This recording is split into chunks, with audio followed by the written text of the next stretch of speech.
Pilier 4. Agir. Agir, c'est reprendre pleinement la responsabilité de sa vie.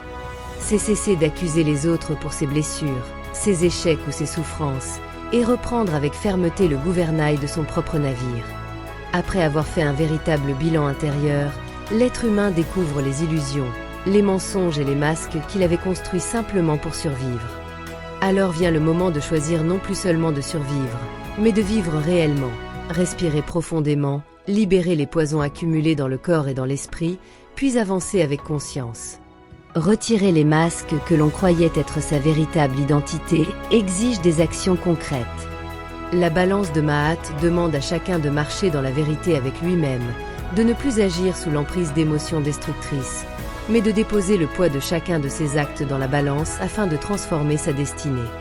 À partir de cet instant, l'être humain cesse d'être une victime et devient le créateur conscient de sa propre réalité, car les ressources nécessaires à cette transformation existent déjà à l'intérieur de lui.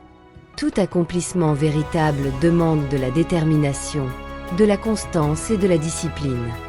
Cela exige de traverser la paresse sous toutes ses formes et de remettre de l'ordre dans le chaos qui s'était installé dans sa vie. Chaque pas compte. Même lorsque rien ne semble bouger dans le monde visible, quelque chose se transforme déjà à l'intérieur. Le système intérieur enregistre chaque nouvelle pensée, chaque nouveau geste, chaque nouvelle vibration. À force de répétition, les cellules elles-mêmes commencent à vibrer sur une fréquence différente. Il ne faut pas agir uniquement pour obtenir un résultat immédiat. Il faut agir avec conscience. Les pensées, les paroles et les actions doivent devenir alignées. Lorsqu'elles ne le sont pas encore, il faut avoir l'humilité d'observer les déséquilibres afin d'en comprendre la cause. Cette lucidité marque déjà le commencement du changement. Chaque action posée dans la direction de la reconnexion avec soi-même active la loi universelle de la résonance. Lorsque les actions deviennent plus justes et plus pures, la réalité extérieure commence elle aussi à se transformer. Certains jours, les énergies semblent ouvrir les chemins et tout avance avec fluidité. D'autres jours, le découragement surgit pour ralentir l'élan intérieur. Il ne faut pas le combattre avec violence, mais le regarder en face, le traverser et continuer malgré tout. Car c'est dans la persévérance que mûrissent les fruits les plus précieux. Lorsque l'être humain commence à agir en conscience, il entre dans une dynamique supérieure de la vie. Il cesse d'attendre les miracles. Il devient lui-même un canal à travers lequel les miracles peuvent naître. Lorsqu'une transformation profonde s'opère à l'intérieur de nous, elle finit naturellement par rayonner autour de nous. C'est ainsi que nous entrons dans le 5e pilier, transmettre. Transmettre est l'aboutissement des 5 piliers. Ce n'est pas seulement parler ou enseigner, mais faire de sa manière de vivre une lumière capable d'inspirer, d'élever et de réparer les autres. Chaque pensée, chaque action et chaque vibration laissée derrière nous continue d'influencer les générations à venir. Ainsi, chacun porte une responsabilité profonde envers le monde qui l'entoure. Après avoir appris à regarder avec lucidité, décider avec sagesse, respirer pour retrouver l'équilibre et agir avec conscience, l'être humain ne peut garder cette transformation pour lui seul. Il cesse d'être un poids et devient une source où circule la paix, la force et l'énergie de la vie.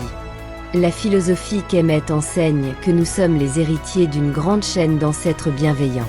Transmettre demande donc de marcher avec dignité, afin que ceux qui se sont perdus puissent retrouver le courage de se relever à travers notre exemple.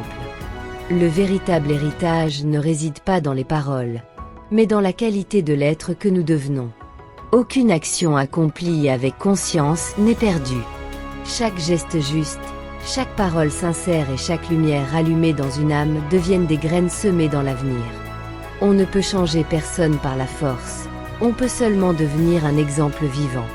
Parfois, la paix que l'on dégage transmet davantage que les mots eux-mêmes. Transmettre ne signifie pas être parfait. Cela signifie choisir, chaque jour, de marcher vers la vérité avec humilité et persévérance. Car souvent, ce ne sont pas ceux qui ne tombent jamais qui inspirent le plus, mais ceux qui apprennent à se relever avec dignité. Lorsque l'être humain entre dans cette dynamique, sa vie prend une dimension plus grande que lui-même. Il devient un gardien d'âme, un pilier pour sa communauté, et un canal à travers lequel la vie peut réparer ce qui était brisé. Le plus grand don que l'on puisse transmettre demeure alors la joie. Une force capable d'apaiser un cœur blessé, de relever un être fatigué et de raviver l'espérance chez ceux qui avaient perdu leur lumière. Ainsi, Recamper Moon nous devient un héritage vivant, porté non par les discours, par le contrôle des autres mais par la noblesse de l'exemple, la force du comportement et la lumière laissée dans le cœur des êtres rencontrés. Le véritable déclic ne vient jamais d'une parole extérieure. Il naît dans l'instant précis où l'être humain se regarde lui-même et déclare intérieurement : cela doit changer. Et le moment, c'est maintenant.